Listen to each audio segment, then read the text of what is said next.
नमस्कार। मैं पूर्व एक टीवी डिबेट में सेक्युलरों को सुन रहा था। बहस चल रही थी जनसंख्या नियंत्रण को लेकर, लेकिन उसमें यह बिंदु भी आया कि हिंदुओं की तुलना में आनुपातिक रूप से मुस्लिम आबादी तेजी से बढ़ रही है। सेक्युलर साहबों ने शाइस्तगी से फरमाया कि बेमतलब की बातें हैं। मान भी लिया जाए कि देश में मुस्लिम बहुसंख्यक हो गए तो भी कहां का आसमान टूट पड़ेगा। मुझे चाशनी में लपेट कर बात करना नहीं आता। प्रजातांत्रिक व्यवस्था में बहुसंख्यक का मतलब है सत्ता पर काबिज होना। मेरा मानना है कि जब तक देश में हिंदू बहुसंख्यक है तभी तक सहिष्णुता और सेक्युलर जैसे शब्द प्रयोग चल रहे हैं। सेक्युलर बंधुओं, आपके तर्क सुनकर मेरी आंखों के सामने 18वीं सदी का मंजर घूमने लगता है। मेरी हैरत तब और बढ़ जाती है जब जनसंख्या नियंत्रण जैसे महत्वपूर्ण सवाल को मुस्लिम विरोधी बता दिया जाता है। तो ऐसे लोगों को मैं कहना चाहता हूं कि हां, जनसंख्या नियंत्रण इसलिए भी जरूरी है कि सर्वधर्म समभाव वाले सहिष्णु हिंदू बहुसंख्यक बने रहें। एक बार हिंदू अल्पसंख्यक हुआ, उसके बाद क्या होगा यह जानने के लिए आइए चलते हैं एक पुरानी कहानी की ओर। यह कहानी है 1734 की। पंजाब के सियालकोट में भागमल नामक एक सज्जन अपने बेटे हकीकत राय को फारसी की शिक्षा दिलवाने एक मौलवी जी के पास लेकर गए। जन्म से ही कुशाग्र बुद्धि के बालक हकीकत ने 4-5 वर्ष की आयु से ही इतिहास और संस्कृत आदि पढ़ना शुरू कर दिया था। उस जमाने में बाल विवाह आम बात थे। तो हकीकत की शादी के बाद पिता को लगा कि मुस्लिम राज्य में रोजी रोटी कमाने और अपने पैरों पर खड़े होने के लिए फारसी सीखना भी जरूरी है। इसलिए वे उसे मदरसे में मौलवी के पास लेकर गए। मौलवी साहब को दस्तूर के मुताबिक मिठाई और कुछ धन देकर पिता ने बेटे को मदरसे में भर्ती करा दिया और उसकी शिक्षा भी शुरू हो गई। धीरे धीरे उसकी प्रतिभा ने मौलवी साहब को भी प्रभावित कर लिया। जो भी पाठ दिया जाता वह उसे तुरंत याद कर लेता, समझ लेता। लेकिन जब वे बार बार उसकी तारीफ करने लगे तो सहपाठी छात्र कुढ़ने लगे। एक दिन मौलवी की अनुपस्थिति में हकीकत अपना पाठ याद कर रहा था, तब शेष बच्चे खेलने और ऊधम मचाने में जुट गए। लेकिन तभी खेलते बच्चों में से एक का ध्यान हकीकत की तरफ गया। उसने दूसरों से कहा, देखो देखो, हम सब खेल रहे हैं और ये हकीकत का बच्चा पढ़ाकू बन रहा है।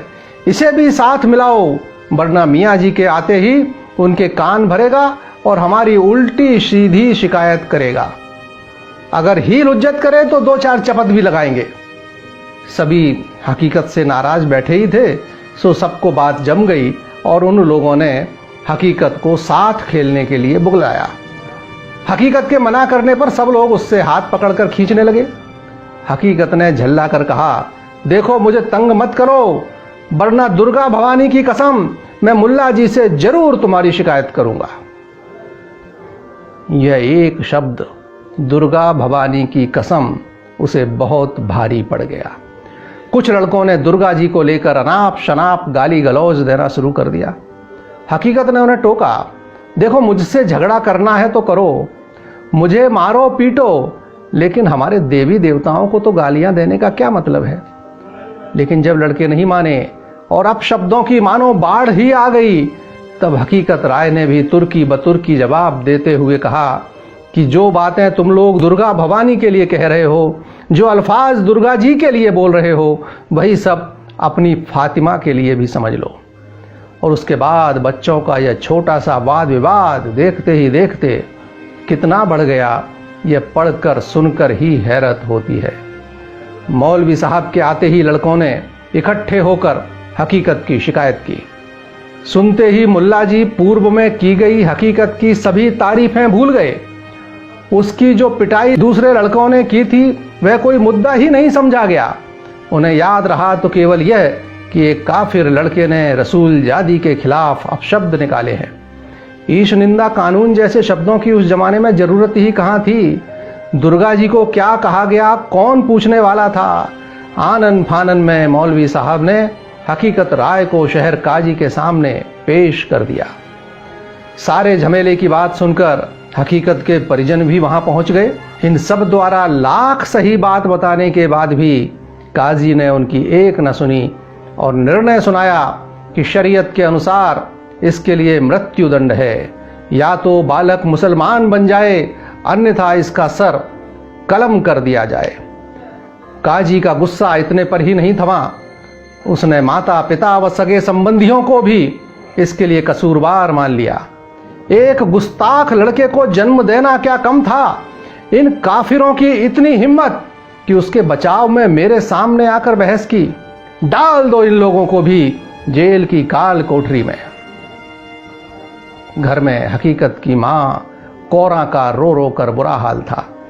समाज के लोगों को जानकारी मिली तो वे भी दौड़े आए, पर इतना भर हुआ कि काजी ने उनके कहने पर परिवार के लोगों को छोड़ दिया, वह भी इस शर्त पर कि वे हकीकत को इस्लाम कबूलने के लिए मनाएं।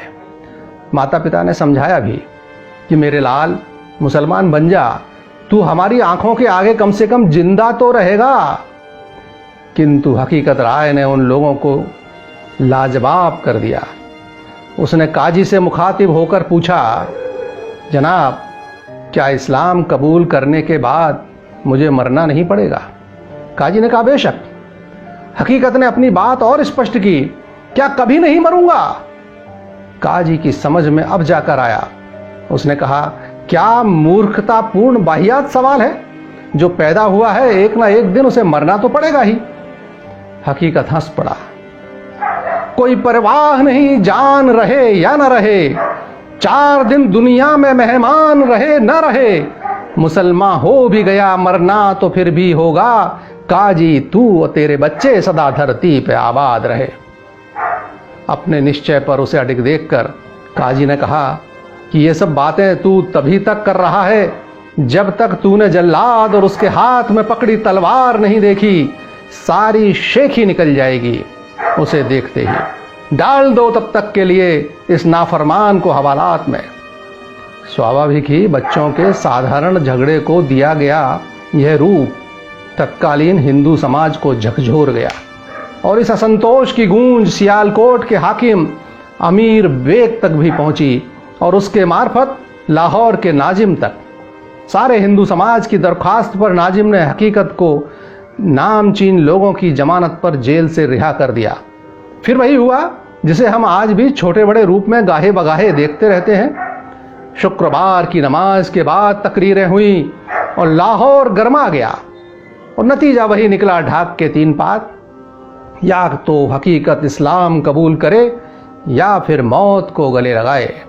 और फिर सन 1734 की वह बसंत पंचमी भी आई। वध स्थल पर इतनी कम उम्र के बच्चे पर तलवार उठाते एक बार की जल्लाद की आंखें भी जबडबा गईं। लेकिन सरकारी मुलाजिम था, हुक्म की तामील तो करनी ही थी। हकीकत राय धर्म पर बलिदान हो गया। बसंत जब भी आता है खिलती हुई कलियां मानो पूछती हैं, उस नन्ही कली को मसला गया आखिर उसका कसूर क्या था। अगर वह कसूरवार था तो दुर्गा मां को गालियां देने वाले बच्चे कसूरवार क्यों नहीं थे।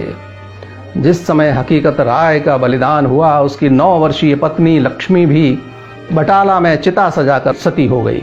उनकी स्मृति में वहां एक मंदिर निर्मित है।